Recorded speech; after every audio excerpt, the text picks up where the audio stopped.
On travaille avec le sourire, la bonne humeur et le style, s'il vous plaît. Bien, Roger? Oui, moi aussi.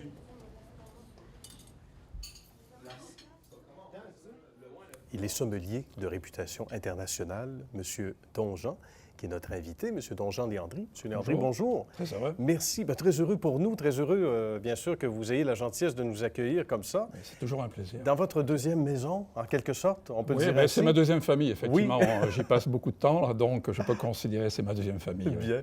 Pour situer les gens, nous sommes à l'école hôtelière de Laval, donc très bien situé. Et voilà que ici, bien, vous y travaillez déjà depuis quelques années. Ça fait bientôt 14 ans. En fait. Imaginez, ça va très, très vite. Racontez-nous un petit peu votre spécialité, parce que vous vous concentrez dans l'enseignement ici de l'ASP, donc un ASP particulièrement réservé à la sommellerie. Comment tout ça a débuté? D'abord, pour vous, votre passion pour le vin, ça remonte à quand? Oh, ma passion, elle a débuté très tôt. En fait, j'avais une grand-mère champenoise. Ah oui? Alors, dès mon plus jeune âge, je commençais déjà à tremper des croquignoles, en tout cas des biscuits, des boudoirs, dans les coupes de champagne de mes oncles et mes tantes. Et là, je pense qu'il y a un déclic qui s'est installé. Je me suis dit, peut-être que j'aimerais ça en faire une profession un jour. Bien. Mais en réalité, c'est venu un peu plus tard. C'est venu à l'âge de 17 ans, lorsque j'ai épousé le métier de l'hôtellerie. Et là, c'est avec un caviste qui m'a insufflé des connaissances et la passion du vin. Bien. Donc, une espèce de déclic qui n'est pas donné à tous et à toutes, vous en conviendrez, vous en voyez maintenant des étudiants, des étudiants. Tout secteur confondu, on fait de nous l'émission Les réussites du Québec, M. Léandry, depuis déjà 4 ans, au moment où on enregistre cet entretien ensemble. Et on voit à quel point il y a bon nombre de jeunes, oui, qui ont ce déclic, mais ce n'est pas donné à tous et à toutes. Ce déclic-là, il n'a fait aucun doute dans votre esprit à partir de ce moment dont vous faites allusion? C'est exact, mais je crois quand même que tout le monde peut aimer cette profession. Le vin est devenu tellement populaire au Québec. Nous avons tellement de sommeliers, de sommelières qui se sont illustrés dans des concours que beaucoup de jeunes gens les prennent un peu comme mentors et décident d'en faire un métier. Et bien sûr, c'est un métier. Je pense qu'on ne rentre pas en sommellerie comme on rentre en religion à l'âge de 16 ans. D'accord. Il faut commencer déjà par connaître un peu la restauration, l'hôtellerie, la cuisine, et déjà avoir des bonnes bases quand même sur le vin avant de suivre un cours, avant de suivre une ASP en sommellerie, c'est-à-dire une attestation spécialisée en sommellerie de 450 heures, qui est découpée en 9 modules. D'accord. Et les modules peuvent varier entre 30 heures jusqu'à 120 heures. Selon, évidemment, Selon par exemple, je vous donne des exemples pour être plus précis. On enseigne par exemple l'Europe. L'Europe, c'est 120 heures en tout. Mais par exemple, pour les pays non européens, c'est 60 heures de cours. D'accord. Ils sont regroupés à ce moment-là. Oui, on les a regroupés. Même chose pour l'Europe, incluant la France, bien entendu.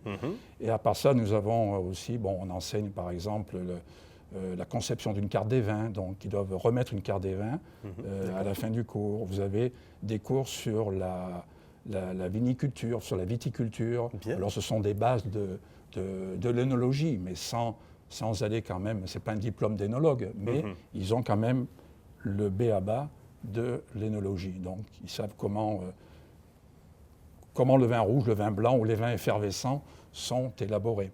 Merveilleux. De belles matières, donc. Et puis l'examen organoleptique. En fait, il y a plusieurs modules qu'on enseigne. Ça fait partie donc de l'enseignement, des compétences à acquérir pour devenir sommelier. Vous le disiez avec justesse, M. Léandry, c'est un domaine qui est d'abord non seulement noble, mais qui gagne en popularité. Oui, de plus en plus. On va faire une petite parenthèse. Je veux vous entendre. Vous êtes l'homme idéal pour me répondre à ce niveau-là.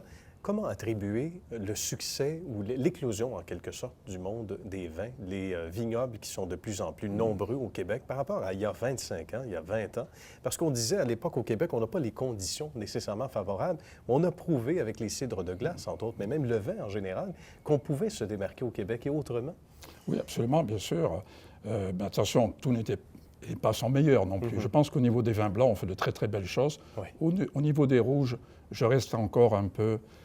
Plus sceptique, oui, un peu sceptique. On peut faire encore quelques vins rouges qui sont tout à fait honnêtes, mais on n'a quand même pas encore un climat pour développer la viniviticulture pour les vins rouges. D'accord. Mais il y a quand même un intérêt. Est-ce qu'il va de pair? Est-ce qu'il est parallèle, l'intérêt, au niveau des étudiants, aussi au niveau de la jeune génération, en fonction de ce que l'on a bâti au Québec ces dernières années en cette matière? Oui, bien sûr. Il y a une émulsion, comme je vous disais, une émulsion de la part des jeunes grâce à l'intérêt qu'on porte pour le vin, grâce à nos chroniqueurs, nos journalistes, grâce à des sommeliers qui ont été des pionniers. Oui. Et puis, ça se développe de plus en plus. Et puis, je crois que je peux être fier même de dire, ayant été vice-président de l'Association des sommeliers professionnels au Canada, que nous sommes certainement la province où on retrouve le plus de jeunes gens qui vont s'illustrer dans cette profession. Bien. Et ça, c'est vraiment quelque chose de... Et beaucoup de femmes, hein.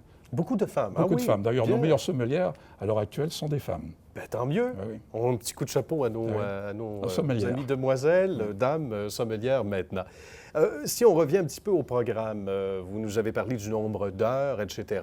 Ici, à l'École hôtelière de Laval, qu'est-ce qui vous fait le plus plaisir quand vous voyez des étudiantes à la fin de la formation? J'imagine non seulement c'est la réussite, mais qu'est-ce qui vous fait le plus sourire, vous rend le plus satisfait, M. Léandry, après toutes ces années? C'est certain que lorsqu'on voit certains de ces étudiantes qui ont continué dans la profession, parce que vous savez, dans le domaine de l'enseignement, on sème beaucoup de graines, mais toutes ces graines ne vont pas faire nécessairement des sommeliers. Oui, c'est une belle image. Mais par contre, je peux vous dire que nous sommes fiers de voir que dans plusieurs établissements, on retrouve certains de nos étudiants de l'École hôtelière de Laval. Nous retrouvons aussi beaucoup de restaurateurs qui ont suivi des cours ici, ou encore je reçois souvent des appels ou des courriels de personnes qui sont maintenant en Australie, en France, et qui ont été plus loin que la sommellerie.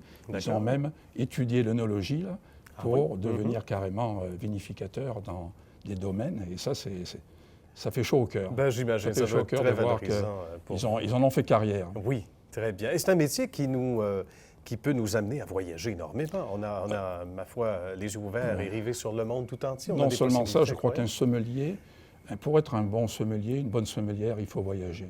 Il faut être curieux. Il faut vouloir découvrir. Et on ne peut pas tout apprendre par les livres, ou même en suivant des cours. Écoutez, un sommelier, lorsqu'on sort d'une école, on est un apprenti sommelier finalement. Et après 2 ans, on continue d'être un apprenti. Et toute sa vie, on est en situation d'apprentissage. Donc il faut continuellement étudier, continuellement être curieux. Et bien sûr, les voyages, c'est une façon de pouvoir apprendre beaucoup de choses.